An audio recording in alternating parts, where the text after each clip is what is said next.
I'm Lauren. And I'm Callie. And welcome to the Book Common Room podcast.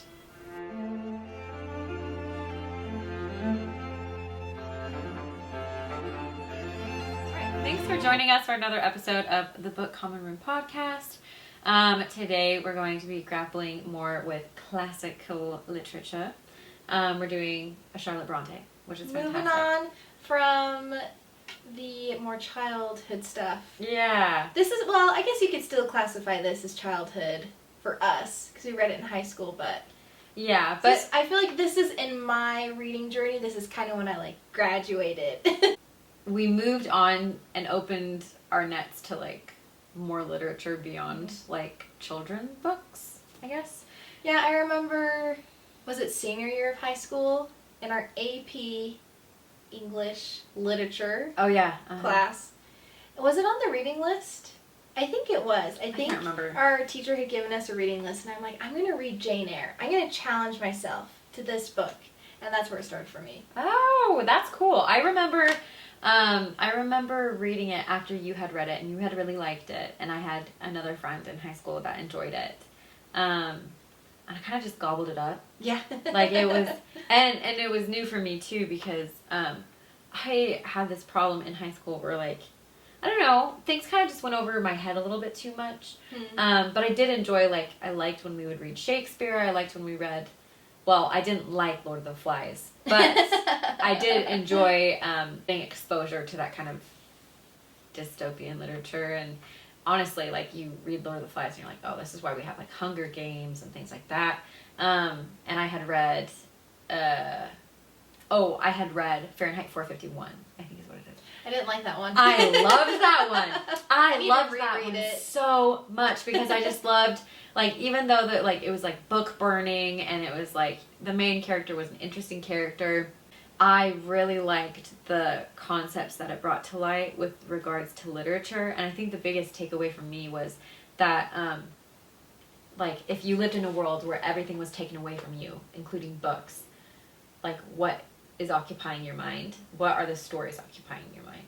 And so there was those people that memorized books so they could share them with people, and then other people would memorize it and share it with other people. So then the book stayed alive, which was so cool to me. And so I think that opened the gateway for me to being able to understand Jane Eyre. And reading it, I'm rereading it again was interesting as an adult, because I was because I felt like I got more things. I felt like I 100%. definitely, yeah, I don't know, but anyways. I know, that's interesting, because I was the opposite. I think I read Jane Eyre first, and then Jane Eyre opened my world to other literature. Because I think I read Fahrenheit 451, and I'm like, this is boring. Yeah. I don't really like the way that they're speaking. Yeah.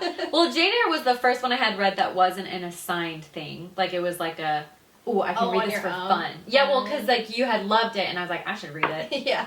Read it, and I was like, oh, wow. And also I felt so smart, because I was same. Me reading and it was I should have brought it level with books. me. It was a cool red. I got a cool looking version. Yeah. And I would hold it with me, and I'm look at me reading Jane Eyre. Jane Eyre. And it wasn't even, it was I remember how the covers of yours looked, and it was a mauve maroon color. Yeah, it was clothy. It was clothy. It was hard. And then the only any sort of engraving was just on the spine, and it was simple. Yeah. So it was simple, but it felt I don't know, I just remember I don't know, I just remember that book and writing my own notes in it with yours, and I loved it because I was I was seeing your reactions at the same time as my reactions to things, and I was just oh, this is so fun.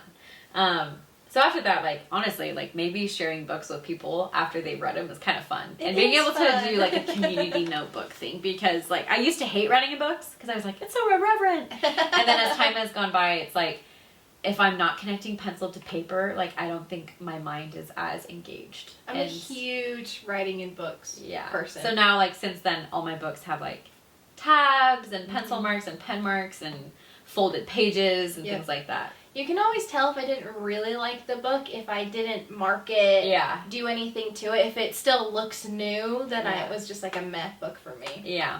But anyways, we wanted to move into more of, I don't know, we kind of want to get everyone to taste a little bit of everything. So, like, I don't know, Harry Potter was like a good foundation. If you never really read or want to learn to read, maybe Harry Potter is a good place for you to start.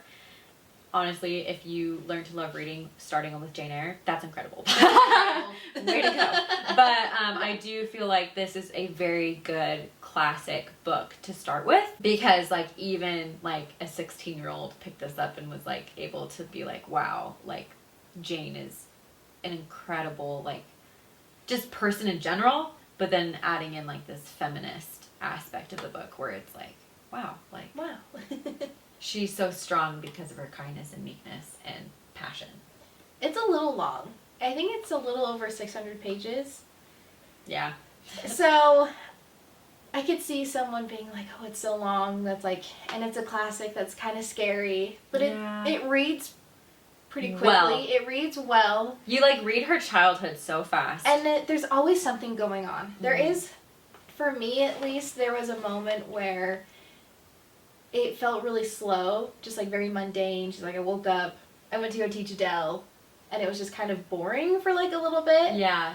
But that was really about it. But the rest of it was like, I was like, what's going next? And I have a theory about that. Oh, okay. But like, and if we just kind of want to jump into the book, we really just want to be exploring like characters, and also we'll be talking about like Charlotte Bronte herself, her family. But we're kind of just going to do like a deep dive just into, I don't know, the things that caught our attentions as readers, things that we would love to point out. But it's just, I have a theory though, like there are moments in the book where things seem monotonous and boring. Very quiet. And a lot of, I don't know if this was intentional with Charlotte Bronte, but as a reader, it always made me feel like you're like when you're rereading your journal, and like there's moments in your journal where like you had exciting, cool things going on, and then there are moments where it's like, and I ate Cheerios. and I went to school. And it usually always reflected moods that you go through, and Sure. Jane gets really low in her spirits. Like she gets to like really low periods in the book. And in that particular moment where it's really boring with Adele was when she was wrestling with her feelings for Rochester, along with like, and his whole thing with, what is her name? What's her name? Ingrid? What was her name? Yeah. Ingrid something. And she was just like moody. And so it was just like, so then as a reader, it's like, well, this is boring. And it's just because like she herself like is not, I don't know, she's just not as present, because like you read her 10-year-old self and she's like so engaged in how much she passionately hates Gateshead Hall. Yeah. She's just like, the way this 10-year-old thinks is like incredible, but also so depressing, because she's just like telling this doctor how like depressed she is, and he's like, well, that's weird.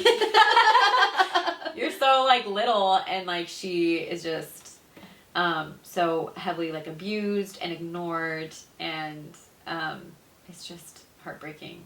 So I don't know. Do we want to run through? I feel like there's 1, 2, 3, 4, 5, like 6 sections kind of in the book.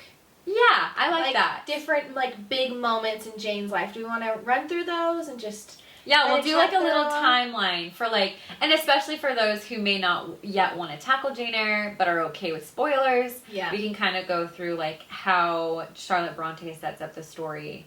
Or if you just need help reading it, because I even think when I read it for the first time in high school, I didn't understand most of what was going on. Oh. It wasn't until later when I reread it as an adult that I was like, oh, that's why this is important. That's why that was so sad.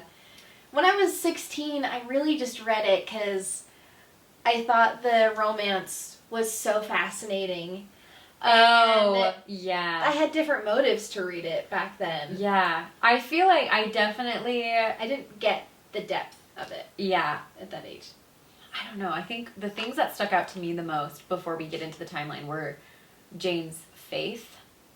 Yeah. Like her like resolve and assertiveness, like as a woman, and like her kindness, and also like I wish I could write like the way Charlotte. Bronte wrote in like certain moments. Like other times I'm like, all right. Like when like Rochester is like, are you really here? And she's like, I conscientiously believe so. And you're just like, okay, like, okay, we didn't need that. But there are moments where I'm just like, wow, the writing was, like, I don't know, the writing was just incredible, and the romance was like different because it was like there's this aged man, but you kind of like him. He was 23 years older than her. Yes. Yeah, something around there. And I know some people 20s. will get the ick with that. And you know what? That's fair. That's fair. I think it's supposed to be odd. So, and I feel like a lot of people are like, historically, that wasn't that weird of a thing, which is, like, true. Like, in the book, they still mention there is a moment where someone asks, like, hey, he's a lot older than you. Like, 20 years, pretty big. And, like, it's interesting, too, because Rochester was like, well, why didn't you go with St. John? Like, he was, like, young. He was 29. And Jane's, that's still, like, an age gap with Jane. But he was like, why don't you go with him? And she was like, well, I didn't love him. Yeah. And then she was like, I'll just be your nurse. And anyways, oh my gosh. And then we're getting ahead of ourselves. We're getting ahead of ourselves. We're getting excited. Yeah. So anyways, let's go through the timeline. So I'm pretty sure I can just like probably start off because I know you said there was like probably 6 periods, but I do think like obviously the first part of the timeline is childhood. What was life at Gateshead Hall? That was pretty integral, like not integral, but like a catalyst to like her growing up because like she was treated so horribly. She felt like an outcast, and it ended up leading her to Lowood School. Yeah, well, her parents are dead, Mm-hmm. so she's living with her aunt and cousins. Oof. And her uncle at first really liked her, so the aunt and cousins were nice. Uncle But then Reed. as soon as he died, the aunt was just horrible. And the big thing here is, I think that we do want to point out, is that the uncle made her aunt promise him, so his wife, Yeah. that she would care for Jane like she was their own child.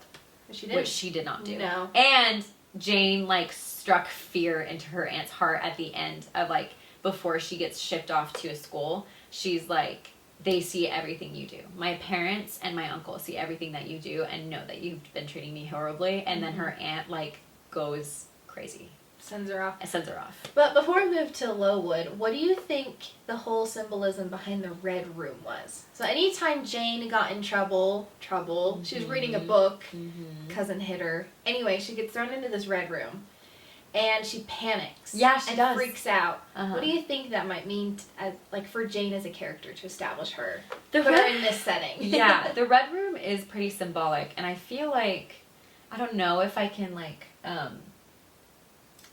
don't know if I can, like, feel satisfied in how I answer this. But, like, her initial reaction is, like, she gets nervous because she's worried. She's, like, feeling the paranoia of, like, life after death and, like, ghosts. And so she's, like, a child, and she's, like, oh, my gosh, like, I'm in the room where my uncle died. Yep. And she's, like, starting to see ghosts. And so then she, like, passes out. Which is a foreshadow to what's going to happen. Yes. There is a ghost theme in Jane Eyre. Yeah. Which is so interesting. Well, it's a gothic romance. I know. Actually, that's why I also love Jane Eyre. Yeah. You get this, like, vampire ghost story, and you don't expect it. Almost Rebecca-esque. Yeah. Like, who wrote Rebecca? I forgot. But I only know, like, Alfred Hitchcock's adaptation. Well, that's the whole film. thing with Rebecca, is his ghost-like, vampire-like wife. Yeah, who, like, comes back to haunt him, even though, I don't know what happens in the book, but... People like, speculate that Rebecca is heavily influenced by Jane Eyre. Interesting. That's really cool. Yeah. Well, it would make sense, with everything that happens later on. Yeah. With Rochester. But I think with the Red Room, I don't know, like, red is such a strong color, and, like, they always reference Jane as being passionate. Yeah. And so, I don't know, like, it has to do something with that, or maybe, like, something, like, I don't know, like a staple in her childhood that she just has this passion that, like, her aunt always saw as a flaw. Yeah. But it wasn't. I always thought it was a moment where Charlotte is setting up the rest of the story. So you've got the ghosts and Jane's faith. She's really worried about hell and life after. I've got to keep in good health and not die. But also just like the tone of the book. It's going to be dark and it's going to be pretty bleak and just kind of sad for most of it. And that's just kind of what I took it as. There's probably more to it, but I like that. That's my interpretation. Yeah, definitely is a setup for sure, and definitely is like, I don't know, a spot of time in memory for her that she thinks about a lot. Yeah, well, the book's written in first person, almost like she's going back and writing about her life. Yeah, and that was so important enough for her to go back.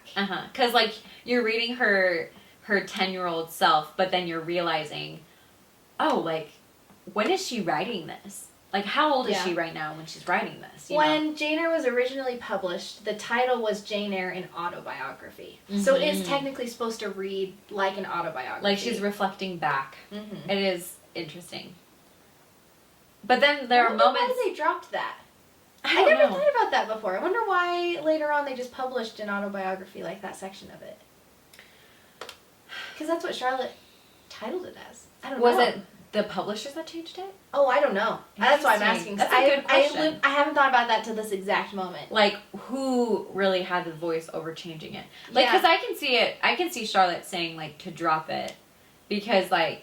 She wouldn't have lived long enough, though, to be able to give that. Yeah. It's interesting. I don't know. Future times. We'll look it up later. I kind of like that it's just Jane Eyre, though. Not with, like, an autobiography. Yeah, I mean... That's just me, though. Just because I think, I don't know, like, it helps a reader go in understanding the POV, I guess. But I felt like I didn't need that as a reader. I've never thought about it, so I have no idea. I don't know. But anyways, yeah, so that was kind of her life. And the Red Room was, like, a very important part. Yes. And also, like, I do think the promise of, like, the aunt was supposed to make comes into play later in the book. Yes. As a plot point. So then she gets shipped off to Lowood. Yep, Lowood Institution, a charity school for orphan girls. And they were brutal. They were so brutal. And it was just, like, I don't know, very traumatizing to read. And the fact that she got through it, I kind of was like, oh my gosh. Like, and to get out with such grace, too. But, I don't know. There's a really important friendship that she made at Lowood. Yeah, so she goes to Lowood, and she's ostracized, just again, from the very beginning. And she, what does she do? And is passionate. She's passionate. Yeah, she gets in trouble again, and has to, does she stand on something, or stand in the corner? I thought she stood in the corner. Was it a corner? I couldn't remember what. Or a stool or something. She gets in trouble. And no one wants to talk to her. The teachers are horrible to her. Well, it's the principal. Yeah. He was like, how barren a life should be of the life of a sinner or something like that. Just super mean. And then, however, through all of that, she makes a friend, Helen. And then things start to look better. Yes. Then she's a lot happier, even though the food is horrible. They don't have enough money to buy, like, good food, clothes. And then tuberculosis comes. Yeah. And just wreaks havoc. Yeah. And it, like, takes her best friend away, who, like, honestly, she would talk about how Helen is, like, this angel that was, like, guiding her and was, like, a bright spot in her entire life, because she had never made a friend before. And Helen was this friend, and Helen even, like, mentions, like, how she believes that there are, like, spirits on the other side that are commissioned to guide us in this life. And it was kind of like Helen's way of, like, sharing, like, hope to, like, of her beliefs to Jane, and then Helen becomes this angel to her. So she goes from hell, the Red Room, to finding this angel, Helen. Yeah. But what happens? She freaking dies. She She gets tuberculosis. I will always remember reading that for the first time, because Helen is super sick, and Jane gets in bed next with to her and curls up, and she wakes up, and Helen's just Helen's gone. and her angel's just gone. And I remember I take her away. I had to stop reading for a couple weeks. I closed the book and I didn't read it for a long time. Yeah. Because I was just so emotionally distraught. Also, you're like, is Jane gonna get sick? Yeah. Because it was contagious. Yeah. And so, like, she was having fevers, she was having coughs, and I was like, what the heck is gonna happen? She just lost her best friend. And then it felt like it moved pretty quick from there, her experience with Lowood. Yeah, I remember reading the next couple pages after that, and you, correct me if I'm wrong, but I'm pretty sure there's this moment where she just talks about nature. Yeah. And she does. That's all she focuses on for a little bit. And then it very quickly moves on to her then teaching at Lowood. She becomes like and honestly, she becomes someone that even the teachers at Lowood respect. Yeah. Like and I'm curious, like there is like a shift in Jane's character after Helen dies. Like, she's still passionate, but it's like she has like somehow, I don't know, she's relaxed where she doesn't outburst like she used to. She feels very meek. Yeah. Like, in her head, she's still very feisty, but outward, she's not gonna... Which is what Helen was like. Yeah. So she kind of, like, after Helen dies, she takes on, like, Helen's characteristics. And, like, even though the passion is there, like, because, like, Jane is just so... Like, she just has a lot of strong emotions. Yeah. And she, like, will, like, outburst. Because, I don't know, she gets... Like, people suppress her emotions, just of how she was treated. And then Helen was she was able to keep a level head, and she was very meek. Kept her out of trouble. Kept Jane out of trouble. Yeah. While always helping her when she did get in trouble. Yeah. and then Jane kind of took on that meekness and softness. But she still, like, had her passion, but she just became, like, this person that, like, was a safe spot for other girls at the orphanage who, like, looked up to Jane, and even teachers were able to, like, respect her. Yeah.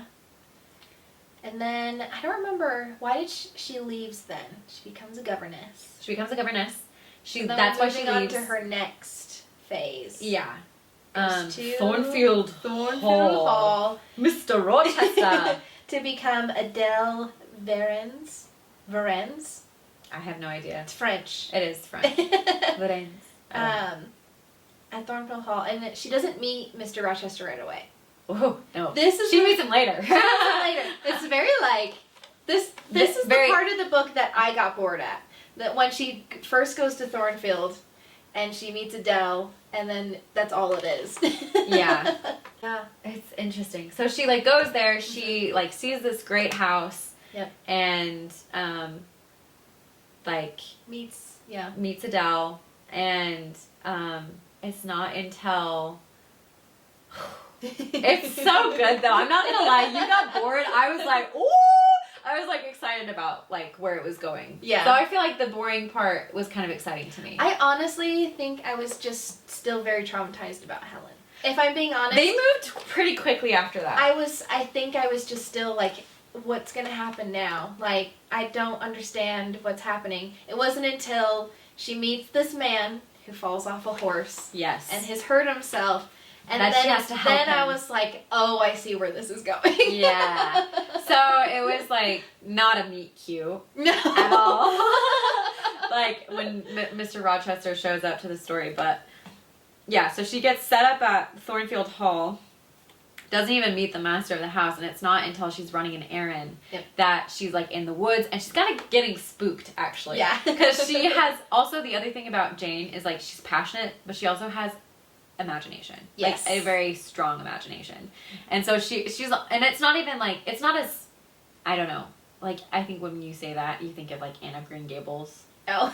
And like how she and it's kind of like that scene where she's like in the woods and she's like imagining like fairies and like elves and things like that in like the misty woods, and then from the mist comes this man on a horse who falls off his horse, gets hurt, and then she's like trying to figure out how to help this guy, and he's very ruggish, he's very like abrasive, and you're kind of like, well, I don't really like this guy. Honestly, Jane didn't really like him. No. It gives me slight Beauty and the Beast vibes. Exactly. Very I think slight. that's what it is. Yeah. Yeah. And then they go back.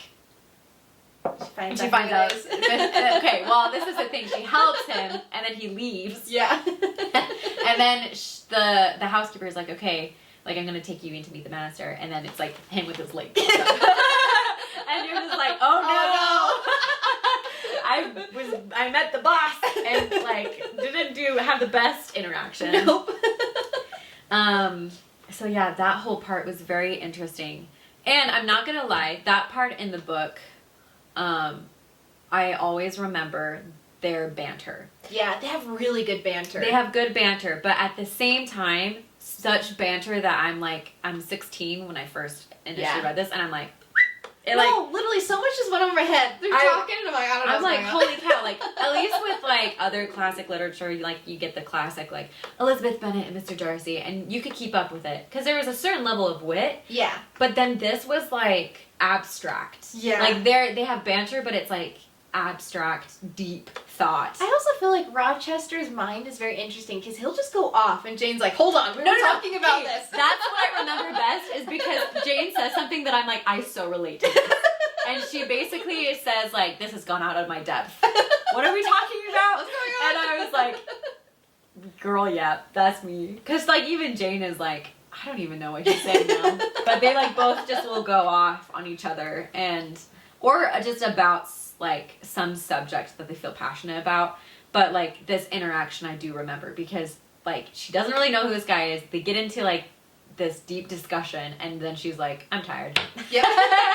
Well, I would argue that this is one of those love stories where he falls first. Like immediately. He saves her, and to me the scene, Rochester's noticing that she's a go-getter. She will act and she will stand by what she believes and she'll get it done. Also, and he just falls for her. Yeah, and also like the way she responds is very refreshing for Rochester. Yeah.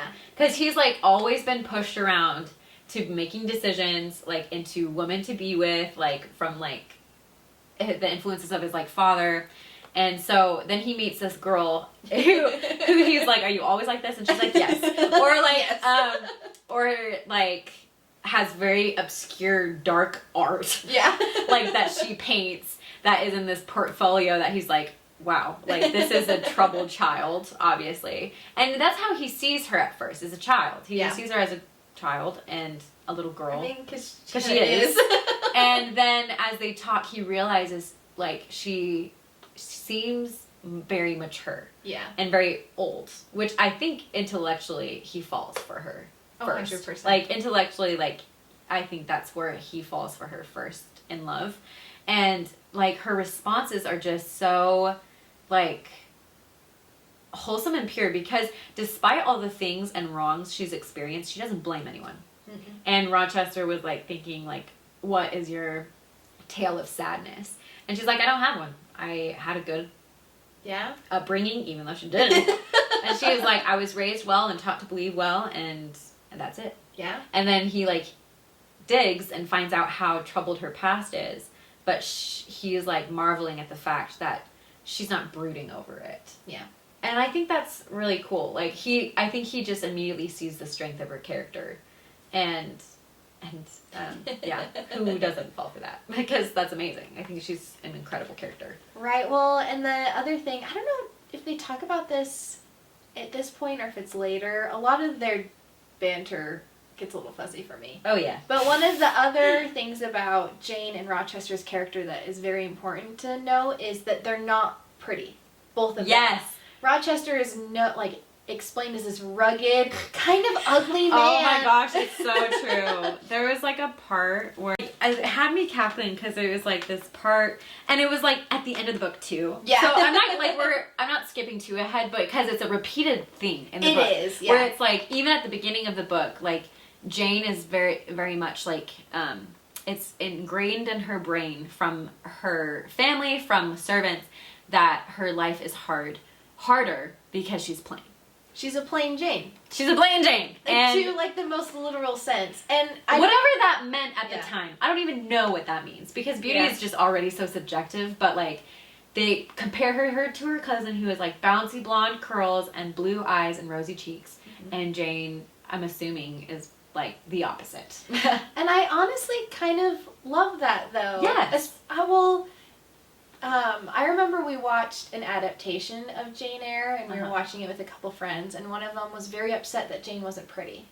And they're like, it's a movie. I remember this. Okay, this is the... I'm going to call them out. If you're listening, I'm really sorry. But I was honestly really upset, because I loved that Jane was not... I feel like a lot of love stories, it'll happen where, oh, the main female character starts off and she's plain and she's not pretty, but then she goes through this transformation and now she's beautiful. Mm-hmm. That never happens. That never happens. She stays plain because that's not important.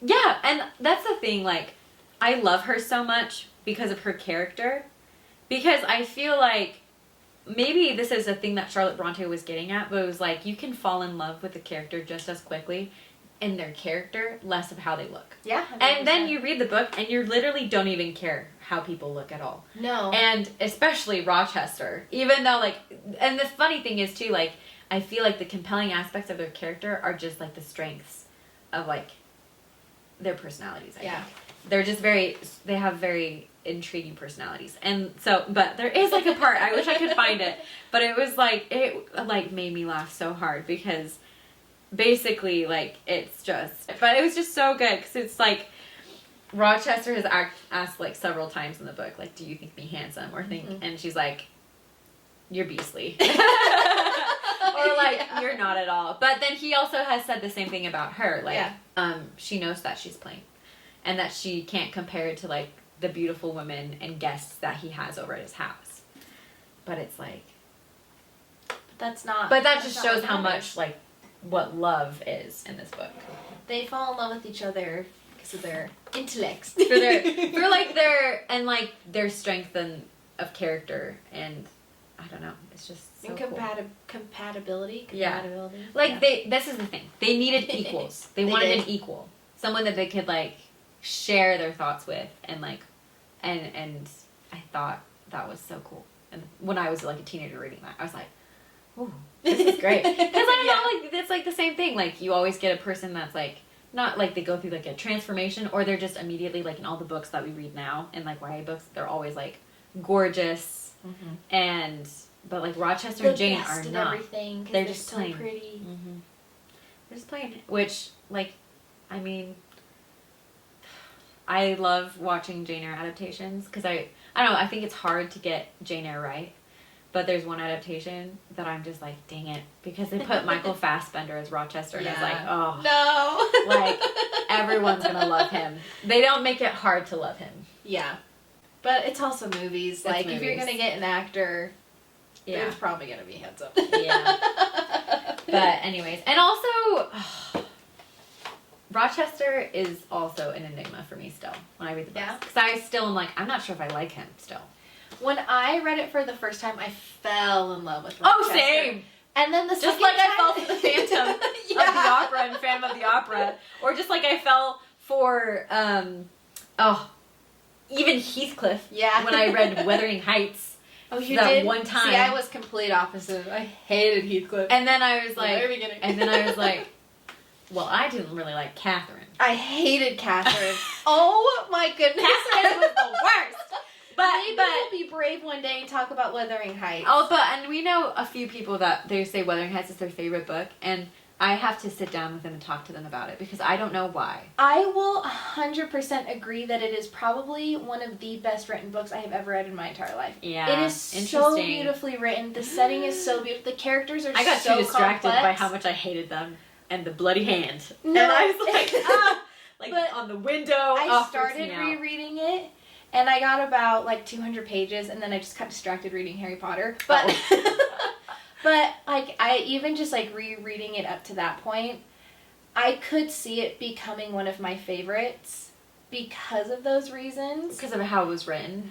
Interesting. And I think being older, I would be okay with hating the characters now. As a 16-year-old, because I read it right after Jane Eyre. As a 16-year-old, I was not okay with hating the characters. Well, that's what I had done. I had read it right after Jane Eyre. Yeah. I was like, mistake number one. Because, well, I don't know, because you romanticize Jane Eyre a lot. Because that's kind of how it feels. And it's just, also, I don't think that would happen in real life. The characters of Jane and Rochester, like, are so complex, but also, I don't know if, I mean, like, if I met someone that, like, that complicated and kind of, I don't know, alluring in real life, I'd be like, whoa, this is insane. Yeah, because, like, it just doesn't seem realistic to me. Yeah. And then you read Wuthering Heights, and you get these crappy characters. Yeah. That, you know, that are real, and as a kid, you're like, well, I don't want to read about them. Yep. So that's kind of where it ended, but I think maybe I should give it another try, but... I think you should, because I think you'll appreciate it. You'll still hate them. Yeah. But... I think that might be the point. And also, yeah, so I'm still on the fence about Rochester's character, because I'm like, I like him, but he's so... There's nuance about him that I'm just like, I don't know. But I'm like, I guess Jane's fine with it, so... If I met him, I'd be running away. I trust Jane, I guess, because, like, she's a strong character. She is. So, like, she knows what she wants, and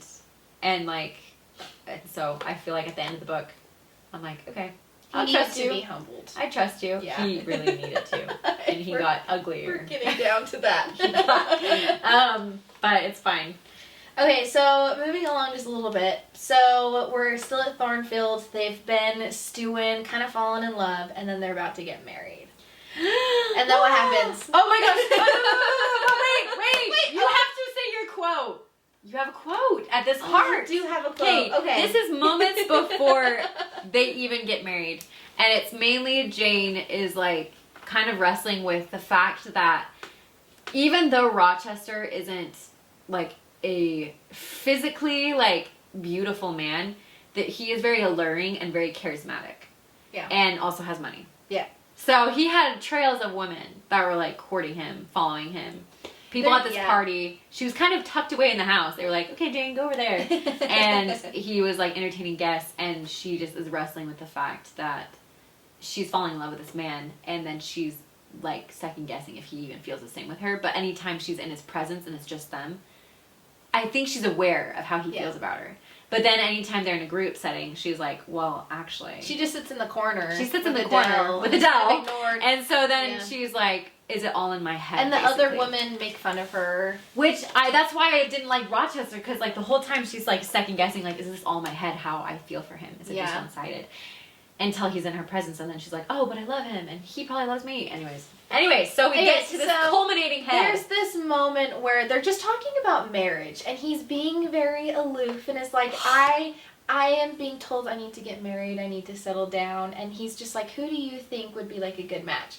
And then she's being very deep. She's talking about marriage, and then he's like, you're just like a bird. He's going off about why, like, how she's like a bird that just wants to like fly away, but she needs to be held down and like kept in a cage. And then she has this moment where she says, I am no bird, and no net ensnares me. I am a free human being with an independent will. And I feel like that's just very symbolic of like the trapped Victorian woman, and how she is grappling with marriage, because she feels like if she's married, she's now stuck at that house, and she can't go off and do it, because she has goals, she has dreams, she wants to eventually get money for herself. Yeah. Like have her own funds. She wants to be independent. She wants to be independent, and so far hasn't been like that. She doesn't have money. She kind of just has to go where she's like relying on this job, and it's been torture because she loves Rochester so much.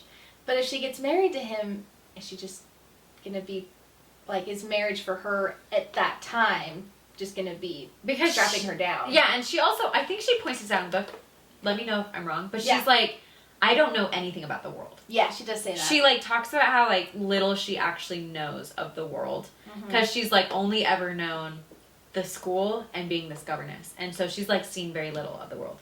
And but at the same time, like I don't think she was like, I feel like until she was actually confronting like making vows with Rochester, that maybe she even realized that. But then like there's the crisis we'll have to talk about. But when that part, there's this part that I also underlined that I was like, Jane, like, dang girl, like I'm just like, what? Like, oh, man. Like she was saying, like this was her character, and I'm like, at my age, I'm not like young and spry like she was at 17. I feel like I'm getting not up there, but I feel like, I don't know, we're getting ready to graduate college, but I've never once, like, could, like, cohesively put this together, but she does. She does. She does. Because basically,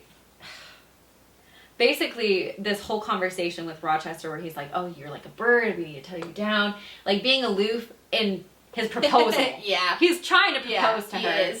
And she is, like, not getting it, because he's being so bad about going about. She's like, what you talking about, trying to entrap me? Yeah, so he was, like, wanting to tether her down, and or, like, bringing up, like, other people that he's with, and so she is thinking he's talking about marriage to this other girl.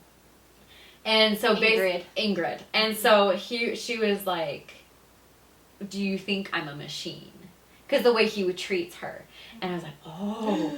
And she was like, do you think because I am poor, obscure, plain and little, I am soulless and heartless? You think wrong. I'm like, you are wrong. She's like, I have as much soul as you and full as much heart. And if God had gifted me with some beauty and wealth, I should have made it as hard for you to leave me as it is now for me to leave you. Because she's like, I can't work for him anymore because he's going to be off with this other woman. And she's in love with him. And she's like, I should have made it as hard for you to leave me as it is now for me to leave you. Because, like, she feels like if she had beauty and wealth, that would have... And he was seen as, like, a worldly man who's gone off and seen the world. Yeah. And he's older, so he has knowledge, and he's come to himself, seemingly. He knows who he is, but she's not there yet. Yeah, and so she wants to be able to match his level. Yes. But she can't. Yes. Where she's at right now. But but the thing is, even if she, like, hasn't known the world like he does, she still feels like she's the closest to someone as equals than anyone else. Because she goes on to say, like, this conversation we're having right now, I'm not talking to you through custom or conventionalities or, like, even the mortal flesh. So she's getting abstract here. Like, they're all their banter. And she's going in and saying, is like, this is us talking as spirits. Like, I'm literally getting goosebumps. And she's like, it is my spirit that addresses your spirit. Like, it has nothing to do with age. It has, like, the looks, the feelings that they have for each other are, like, transcending any materialistic aspects of life. And she is like, just as if both had passed through the grave, we're standing as spirits addressing each other, and we stand at God's feet equal. And I was like, oh man, like, girl! That's such, like, a cool way to think about love, too. I know! Like, love in her mind transcends the mortal being of just here. It's more than that. It's more than beauty. It's more than... Because, like, beauty fades. Which, like, you can see in our world today, like, how youth is so, like, heavily, like, preserved and envied. And, like, trying to stay young for forever. But it's, like, Jane and like, is so mature to be able to like, see that there's so much more about love than beauty, than age, than, like, how we physically appear. Which, like, are all things that obviously help. like, I feel like in our very, I don't know, material-centered world. But I loved that part because I was like, I guess I loved it as a kid because I thought that way. And then I saw Jane think completely differently from me, and I just respected that so much. And I'm just like, wow, like, I love Jane. But at the same time, she feels that she's equal with Rochester, but she doesn't know... Like, I don't know, there's still that gap of, like, this man knows so much more of the world than I do. Like, she hasn't seen or traveled like he has. And it's not to say, like, as soon as you get married, like, you can't learn and grow and become your own person. Because I feel like that's limiting, too. Like, if you feel, like, I don't know, you have to be able to see marriage not as a shackle in that way to be able to grow, But of the time period, that's kind of what it was. For a woman. I mean, there are still marriages out there today that are like that. Mm-hmm. But I do love the emphasis that Charlotte put in of women should have the right to, and should go out and find who they are as an individual. And marriage is amazing. Mm-hmm.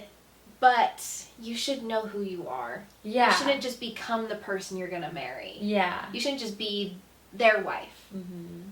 You should be who you are. Yeah. I really like that.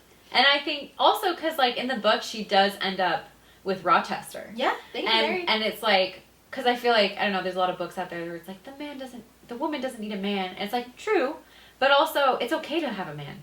Yeah. But it's the fact that she's her own person, he's his own person, and they don't need to be, like, they don't need to find themselves in the other. Yeah. Like, but they also help each other become better. Exactly. They become a team. And also, like, they're at a point where they want to choose each other and be together every day. And I think that's so tender, especially with, like, I don't know, this is, like, the part in the book where everything kind of goes wrong, but it is good. Yeah. Like, them having to go through this is, like, what ultimately makes them, in my mind, equals. Oh, 100%. So, has this weird proposal. Yeah. And then he's like, you dummy, I'm talking about you. And she's like, oh. And so, yeah. And then they're about to get married. And And what happens? I don't know if I'm going to do this justice, because I'm not going to lie, when I read this in the book, I was like, so all the details kind of become blurred even now. But essentially, this whole time in the book, there's these random little details of the house that give you spooky vibes. And there's a ghost. There's a whole moment that Jane saves Rochester. Again. Actually, that's a whole other thing in this book. Jane is constantly saving Rochester's butt. So she's there when he falls off his horse, and then she is there when he's asleep and his bed is burning. Yep. So someone had lit his room on fire. And while she was there,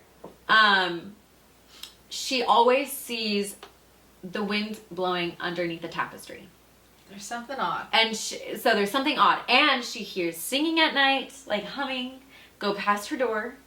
And she heard it the night that the fire had happened. Yep. And it's like this woman singing. And she's getting this eerie feeling. And then I think she even has a dream. Mm-hmm. She has a dream and sees this woman, like dark hair and light skin.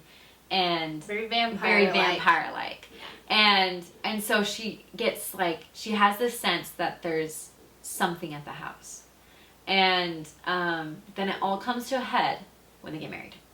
Because a certain someone appears at the wedding and objects to the marriage because he's already married. He's already married. And to someone who is still alive. Yep. And that person was a character, the name... Oh, Bertha, but what's her brother's name? It was her brother that objected. John? Or something like that. He objected and was like, you were married to my sister.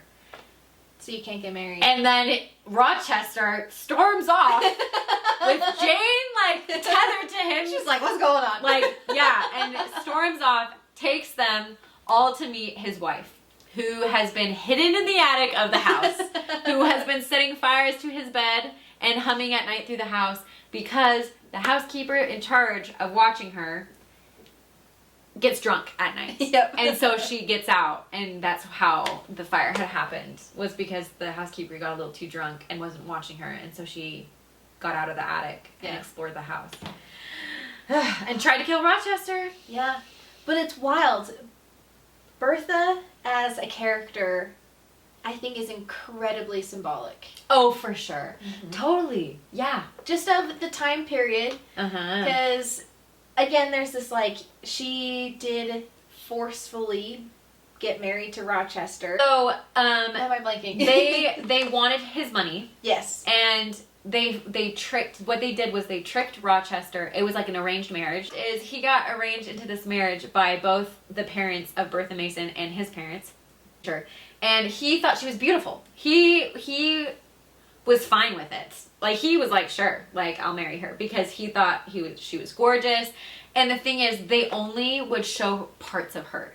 So, like, when they were courting, they would like have them be together for like certain moments, and then they would hide her away. And so there was like this mystery about her. She was beautiful, and they wanted them to get married, and the dad was like, yeah, you should do this. And then this, like, the wife would, like, I don't know whatever happened, but there was like a financial benefit for her side of the family. And so they get married. And he realizes how, like, abusive she is. She, like, would beat him, and she's very violent. She was so violent. She would, like, scratch at him. She, basically, he finds out that she's mad, is how they described it in the book. She's described as, like, demonic. She's demonic. And, so she, like, has moments where she's, like, very chill and tranquil, but most of the time... she's supposed to be very beautiful. She's very pretty. And so, but then there's, like, moments where she's, like, super violent, and she has, like, she hates Rochester. There's just this inherent hate in so what Rochester does is, like, he doesn't know what to do, because he wasn't going to do divorce, because that was, like, a whole thing. And because she was mad, the only other thing he could have done was put her in a madhouse or, like, a asylum. And he didn't want to do that, because they treated people at that time like animals. He was like, they chained them, they treated them horribly. At least I spared her from that kind of life, because she, like, I mean, she had regular food, she like had someone there with her, but, like, I couldn't send her to an asylum. But at the same time, he never told Jane. Nobody knew. Nobody knew.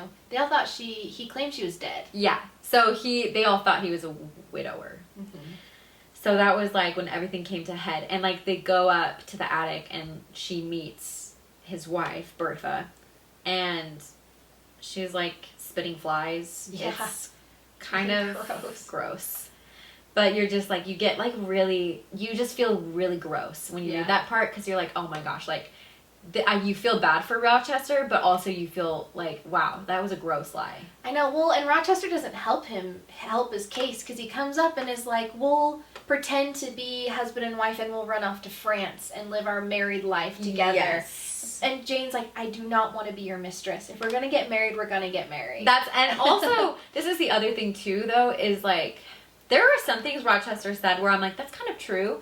But there's an integrity aspect that's missing, which is what Jane wants. Because, like, he's like, marriage is just this arbitrary thing.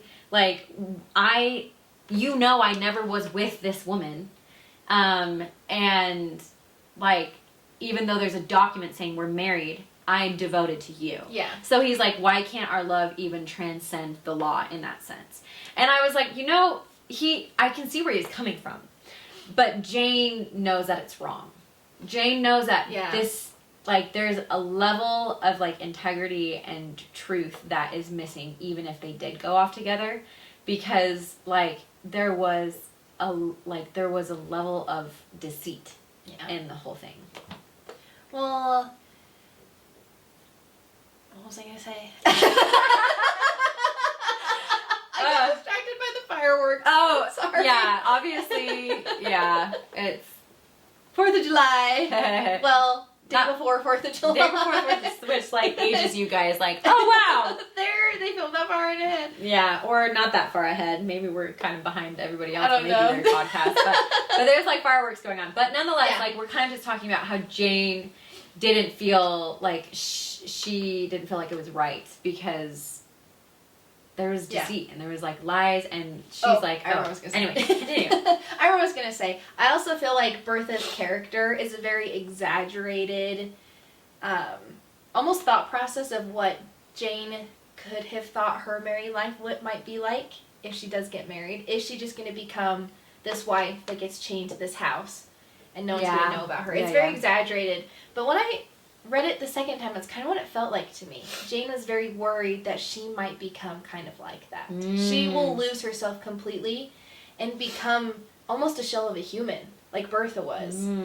And I mean, Jane's also very concerned about heaven and hell, and that could be, she could become kind of like that and, like, fall down that way. Interesting. Yeah. So then Jane runs away. Jane leaves, and it's so eerie because, like, Rochester is, like, calling for her. And she keeps going. And she's so depressed, you guys. Like, reading this part was low because she was kind of just wandering. She was just wandering through, like, multiple environmental settings. I felt like I was reading this and I was like, wow, like, it was just so sad. She would just, like, fall down and, like, she literally was on the ground when she gets found by people. Yep. And, by the River's siblings. Yes. And so she, like, runs away because she just cannot be in the house anymore.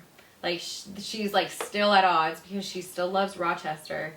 But at the same time, she, like, she's feeling suffocated and she needs to just get out. And so she runs away. And I think it was very important for her to get out of there.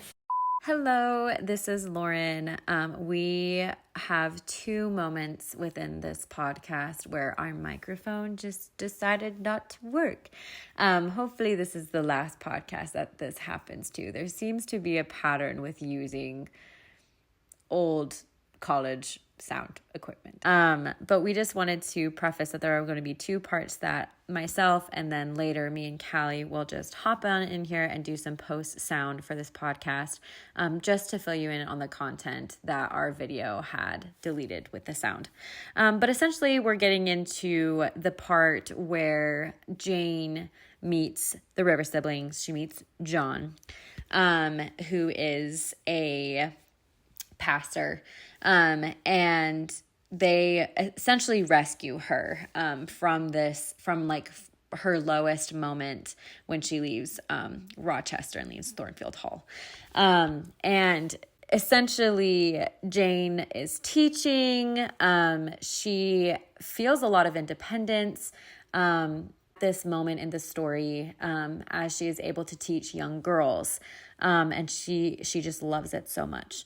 And she feels like she really has, like, control over her life, and she's doing something that she's very passionate about, which ultimately leads to an important part within the plot of this story, which is that John, him and his sisters have taken Jane in, like a sister, but he ends up proposing to Jane. And Jane has a hard time with this because the way John approaches this proposal is essentially as, hey, I need a companion to go with me to India. I think you would be a perfect companion. Let's get married and go on a mission. But right before all of this proposal, John has expressed to Jane that he was in love with this woman named Rosamond, like passionately in love with her, but she didn't want to go on a mission with him, and so he ended up cutting things off because she didn't share the same dreams and passions he did. And so he's hoping that Jane could be just this companion, even though he feels no passion for her, can be a companion to him. And Jane really struggles with this because she understands what love is. She knows that John understood what love is, but either of them don't feel that. And she would rather go as his sister, but to John, that wouldn't be appropriate. So it ends up being this whole ordeal between John and Jane where she doesn't want to go with him and John doesn't really understand why. But yeah, eventually that leads back to our upcoming conversation of where we were originally recording. And so we're just going to pop back into me and Callie's discussion, moving on from this moment of John and Jane's proposal. Like, I really like the part where, and I've never heard it coined this way until I read Jane Eyre, but he keeps speaking of love in this proposal. And she's like, the mere mention of love is like an apple of discord between us because we don't have it. And she was like, I can go as a missionary companion, but I will not be your wife. Yeah. I think this marriage proposal is very interesting for Jane because this is a proposal to go out and see the world. Yeah. She could have gotten married to him and gone off to India and learned so much about the world. But to her, it was very important for marriage to also have love in there, which she knew she had with Rochester. Mm-hmm. So she can't, in good faith, get married to this man because she doesn't love him. Yeah. Even though she could go off to India and learn so much. That's the thing, too. Like, when I think you need to be true to who you are, I think of Jane. Yeah. Because, okay, she knows what love is, and she knows what she wants.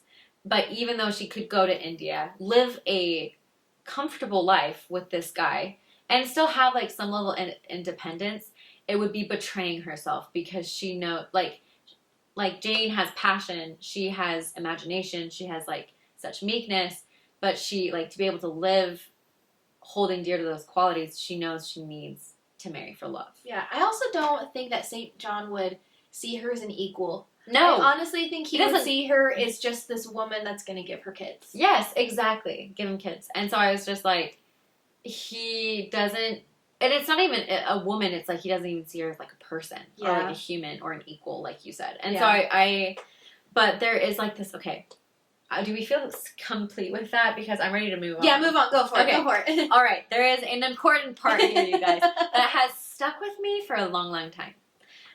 But, okay, so she's in the middle of, like, talking to John, like, St. John about this. And he's basically, like, they're passing paths, and he's leaving, and he's like, are you sure you don't want to come with me? And all of a sudden, she's, like, looking around. And he's like, what are you looking at, Jane? And he's like, what have you heard? What do you see? And she's like, I saw nothing, but I heard a voice somewhere cry, Jane, Jane, Jane, nothing more. And he's like, oh, God, what is it? And, like, and she leaves. Yeah. She, like, is, like, listening for this voice because she hears this voice calling her name. And then that's literally how it ends with this whole arc with St. John and the sisters, which is, like, pretty good part of the book. Oh, yeah. I would say, like, I know we've talked about 6 parts in the timeline, but I really feel like there's 3 acts. It's like childhood, Thornfield, actually maybe 4 acts. There's childhood, Thornfield, finding what she wants out of life, and then returning to Thornfield. And so she hears this voice calling her name, and that's what gets her to go. Yeah, well, because she's now at this capacity where her uncle has passed and has Jane as his heir, so she gets a large sum of money. Which so she's is rich now. Major thing, because they were looking for Jane when she became a governess. They, like, went to her Aunt Reed and were like, hey, we want to take Jane in. We want to take care of her. We're at a place where we can take care of her. But Aunt Reed is horrible. Aunt Reed didn't say anything. She never told Jane. She never sent Jane the letter, never knew. Like, so Jane really has, like, had to grow knowing that she's unwanted. Yeah. And then she finds out that there are people who wanted her, but her Aunt Reed never told her. Yeah. Well, now she's become fully independent. She could go off to India by herself if she wanted to. Yep. But instead, she gets the sum of money and then gives half of it to her cousins. Yeah. And is like, we're going to split this. Here's some money. Who are destitute. And also John died. Her horrible cousin John. Anyways, but she, even after splitting it and giving the money away, she could still go off and do whatever she wanted. But she starts hearing this voice. And it's like, it's so interesting too, because, like, she has, like, this independence, but Jane is almost like, well, what am I supposed to do with this? Yeah. She's like, I don't need it, even though she, like, her whole life would have wanted beauty and wealth, but then she has, like, this wealth that gives her power, a lot more power, but it, like, doesn't mean much to her. No, because she could go off and use that money to buy friends. And, like, become part of society, but that wasn't important to her. Because that's not who she was. No, and she also, like, didn't care for it. No. And so, she hears this voice, and it's so good. And then there's that moment where she's praying, right? Mm-hmm. And she sees Rochester. Yeah. And he's calling for her, and she's like, all right, I gotta go back. Yeah. But it's kind of insane, though, because, okay, we'll get to it. But anyway, so she goes back to Thornfield. And what does she find? It's burnt down. Burnt to a crisp. And she thinks he's dead at she first.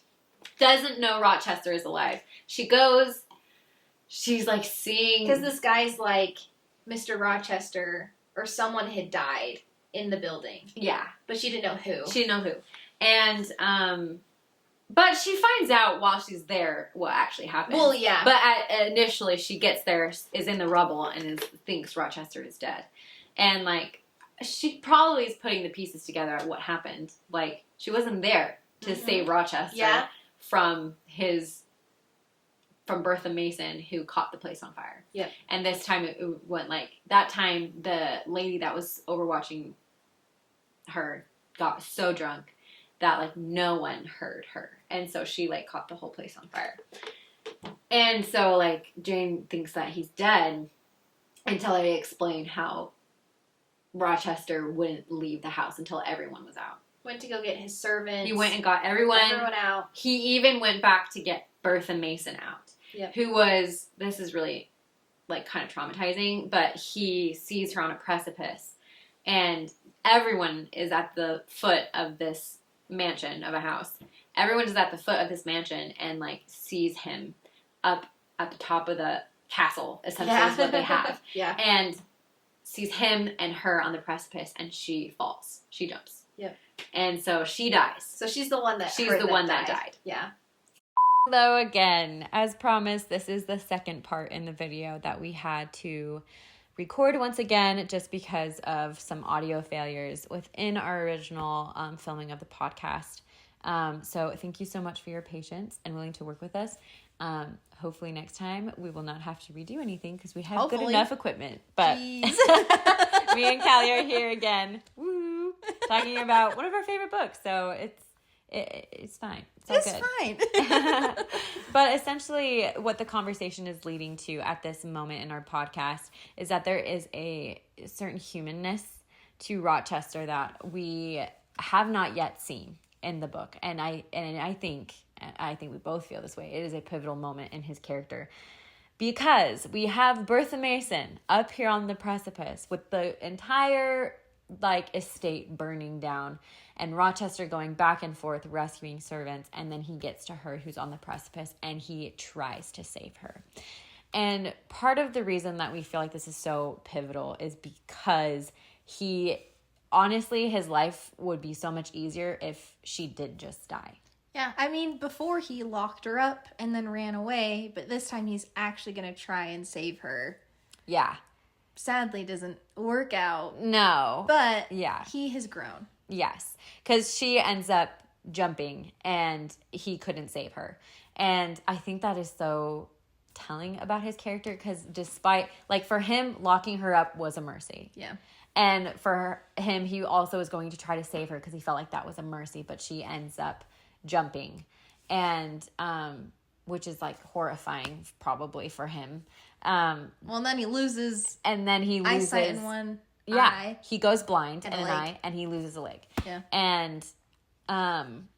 And so there's, like, so much in this moment that kind of, like, really shows Rochester's character despite all the very weird things about his character. Yeah. Despite the feeling we may still feel after reading it and thinking, is Rochester a good guy? Is he like the Phantom of the Opera where we like this bad guy even though he really is a bad guy? But Rochester has some redeeming qualities, I feel like, in this moment. Yeah, so Jane comes and she's like, oh no, Rochester's alive, it's fine, but where is he? So she goes and finds him, and they don't get married right away. She becomes his nurse first to nurse him, try to help him get back into health. Mm-hmm.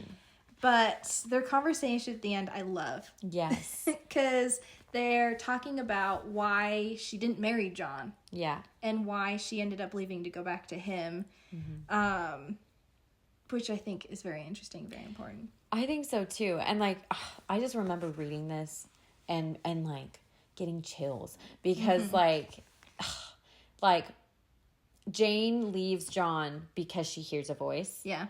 And like, it's disconnected to anything. It's just like she just hears a voice and she follows it and she leads. She sees him. She sees him. She does see him. Oh my gosh. She has a vision of him. And leads her to Thornfield Hall. Yeah. She goes back, and at this point, the story, she's come into money. Mm-hmm.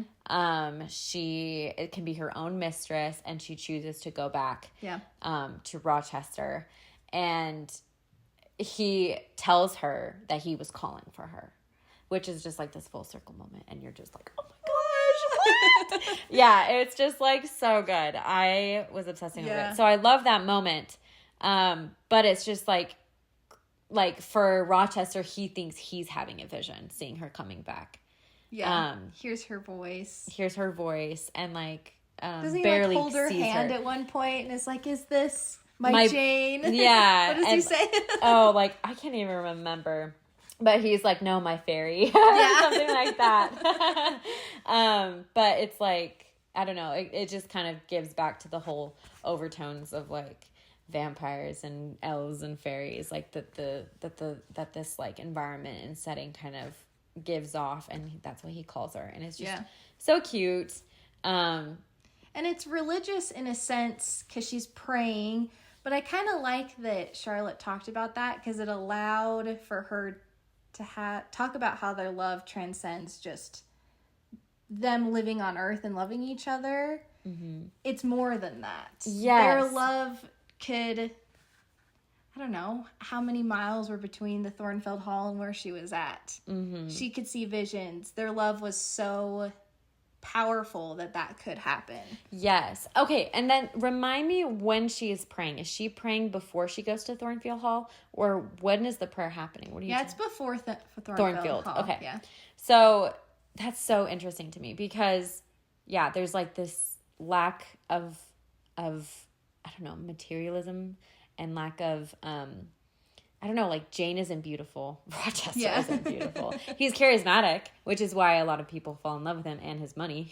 Yeah. But there's just like things that just about them that you get two people that are very like, I guess, plain. Yeah. And I mean, Rochester is quite a bit older than her, but it doesn't impact their relationship because they're just so far, like they're very intellectual with each other. They're very theological with each other. They're just, I don't know. And so the fact that she heard a voice and like a vision, and it's like so disconnected from like materialism and earth. Like, I guess vision you visually see, but it's just interesting to me because it's like, okay, that their love really is infinite in this way.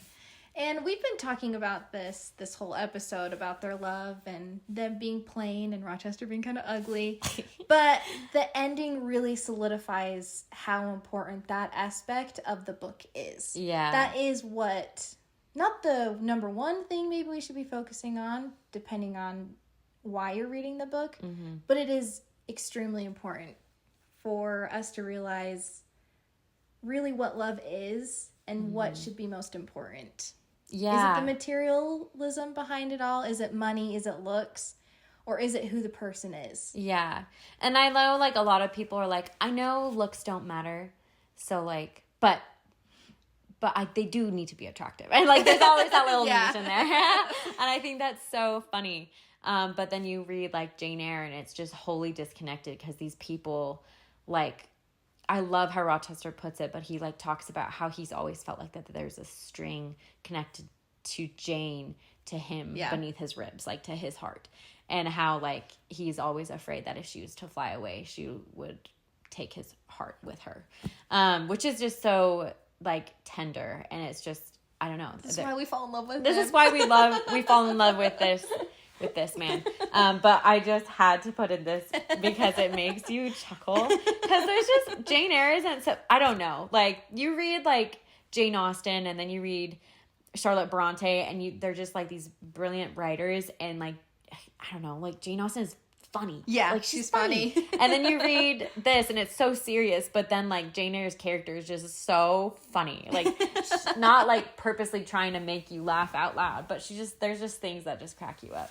And it's just this moment where Jane is, like, meeting Rochester, and, like, she's, like, combing his shaggy hair that's been overgrown since he's, like, basically lost the ability to really like take care of himself and like see what he looks like. And he goes, "Am I hideous, Jane?" And she goes, "Very, sir. You always were, you know." And he's like, "The wickedness has not been taken out of you wherever you have sojourned." And it's just so funny. And like also I think another interesting part about Jane's character is that though her and John end on very like weird terms, like, they end up, like, she ends up talking well of him. Yeah. So I think that says a lot about her too. Like, that she can speak well of him and even write to him at the end of the book about where she's at in her life with Rochester. She's found who she is, and she's confident in who she is now. Yeah, and I think there's a level of integrity that I want to mimic. Like, I want to be like Jane in a lot of these ways, because she's so kind, but she also has, like, the strength to be like, I know what love is, and this isn't it, and I know that I am worthy of being with someone that I care about, and I will live my whole rest of my life alone until I can find something like that, I guess. Yeah. Or, like, I don't know, there's just some things about her character where she's like, I know what this is, and I need to be true to that. And I think that's so cool because, like, I mean, convenience-wise, it would have been easier to go to India with this guy who can financially support her.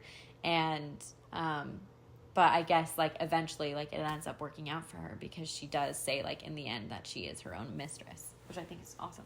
And she's found her partner. Not someone that's above her, someone that's better than her. They're equal. Mm-hmm. And she ends up helping him. He gains eyesight back. Mm-hmm. How many kids do they have? They have a lot of kids. I don't even know. And the book ends and she's happy. Mm-hmm. She's found a safe place. She doesn't have to get locked in a red room or be afraid that her friends are going to die and get tuberculosis. I mean, life probably isn't easy. Yeah. But she is content and happy with it. Yes. And, you know, like, I feel like you always hear those quotes that are like, you can choose your own happiness. And I'm like, okay, I believe in that to a degree because, like, I do understand, like, there are very hard things we have to go through in life. And it's important to be able to, like, have sorrow and sadness and anger about things. But I do think that there is a level of control that you do have. Like, you can't control the things that tend to happen to you. Sometimes it does with our choices, but Jane especially, like, she's a great example of someone that will choose her own happiness. Yeah. Like, she finds her happiness and she worked for it, I guess. Yeah. And then the book ends and you cry. Yeah. It shed a is tear. so good. Like, so good. Beautifully written, a beautiful character. Jane Eyre is like, I don't know. It's just like a book I think will always be there for me because just her character is something I want to be like. I myself am a very materialistic person. Same. And we live in such a, like we just consume so much these days. And I feel like Jane and it just, she's different in that way. And, and I want to be more like that, I guess. Well, I hoped you enjoyed going on along with us in the timeline. I hope you thought it was interesting. Yes. I had fun. We did. I had fun. I could talk about it for like 3 more hours probably. Literally. Well, next episode we will go more into the characters and the author themselves. And I'm very excited to talk about that. Mm-hmm. But yeah, sorry again about the sound. In the future it will be better. Yes. But thanks for being patient with us. Yeah. Thanks for listening. Thank you. Bye. We'll see you guys next time.